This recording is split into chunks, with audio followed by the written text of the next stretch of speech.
আমি যার নামে অভিযোগ করেছি তার নাম হচ্ছে জান্নাতুল তাজরি অরা। তার বিরুদ্ধেই অভিযোগ করা হয়েছে। মূলত অভিযোগ করার রিজন হচ্ছে কি আমি তার প্রতারণার শিকার হয়েছি। দ্যাটস ওয়াই হচ্ছে আমি অভিযোগ করেছি। ইভেন আমার আমি যেই ভুক্তভোগী হয়েছি সেটার জন্য হচ্ছে যেমন আমাকে ব্ল্যাকমেল করা হয়েছে, সেটার মানে প্রুফ বা স্ক্রিনশট, ভিডিও রেকর্ড এগুলো যদি প্রুফ সহ আমি আপনাদেরকে প্রোভাইড করব। ইভেন হচ্ছে অন্যায়ের প্রতিবাদ করতে চাই, সে আমার সাথে অন্যায় করছে। কী ধরনের হচ্ছে একটা ছেলেকে ব্ল্যাকমেল করে একটা ছেলের থেকে টাকা হাতায় নেওয়া, তার আবার সে যেহেতু মিডিয়ার ডিরেক্টর, তাকে হচ্ছে আপনার বিভিন্ন ভয়ভীতি দেখানো হয়। ওর অনেক নেতা বেতা আছে, অনেক এমপি মন্ত্রী আছে। এই পর্যন্ত কালকে থেকে আজ শুধু শুনছে যে সংবাদ সম্মেলন করব। 100 মানুষ দিয়ে কল দেওয়া হয়েছে যে আমাকে মেরে ফেলবে, গুম করে ফেলবে, এটা করে ফেলবে, ওটা করে ফেলবে। এগুলার অনেক স্ক্রিনশট আমার আছে। তারপরে আরেকটা কথা আসছে, জাহিদন্তু থেকে কত টাকা খেয়েছি আমি, অথচ তার সাথে আমার কোনো যোগাযোগই নাই। আমি তার থেকে টাকা খাবো কই থেকে? আমি আসছি সত্যটা সামনে আনার জন্য, যাতে নেক্সট টাইম কোনো ছেলে বিপদে পড়লে যাতে আরও 10 জন ছেলে আগে আসে। ভাই আজকে আমি বিপদে পড়ছি, আপনি আসবেন না? কালকে আপনি বিপদে পড়লে আমি যাব না?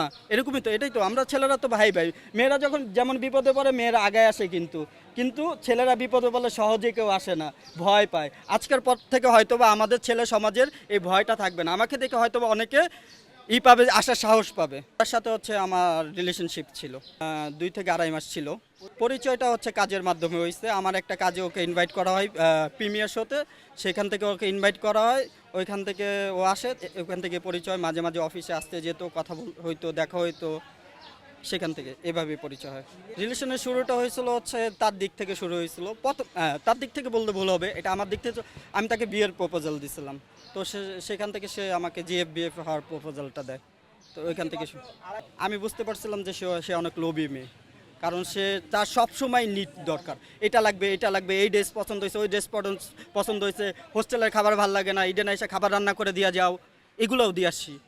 ইডেনে গিয়ে বাসা থেকে খাবার রান্না করে ইডেনে নিয়ে ওরা খাওয়াও আসছি, কিন্তু ও আমার মানে ক্ষতি করে ছাড়লো শেষ পর্যন্ত। এই যে ক্ষতি, ব্ল্যাকমেল। সে তো আমি তো সেটা বলতে পারি নাই কাউকে এতদিন, কেন? আত্মসম্মানের ভয়। কিন্তু এখন যখন একটা বিষয় আসলে মনে হলো যে মনের মধ্যে একটু সাহস আসলো যে এখন কথা বললে হয়তো বা আমি আমার কেউ নাই ভাই, ওর পিছনে অনেক সাপোর্ট আছে, আমি একা লড়াই করতেছি। আচ্ছা, ব্ল্যাকমেলের বাক্যগুলো হচ্ছে, তুমি যদি আমাকে টাকা না দাও তোমাকে ধর্ষণের মামলা দিব।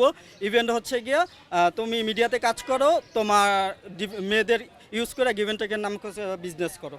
3 মাসে আমার সব ওর পিছনে টোটাল খরচ টরচ মিলে হচ্ছে ধরেন 3 লাখ টাকার মতন দেওয়া হয়েছে। আর হচ্ছে কক্সবাজার 1 লাখ টাকার মতন খরচ হয়েছে। আমি যতগুলো কথা বলছি সবগুলোর প্রমাণ আমার কাছে আছে। ভালো থাকবেন আপনারা, আবার কথা হবে।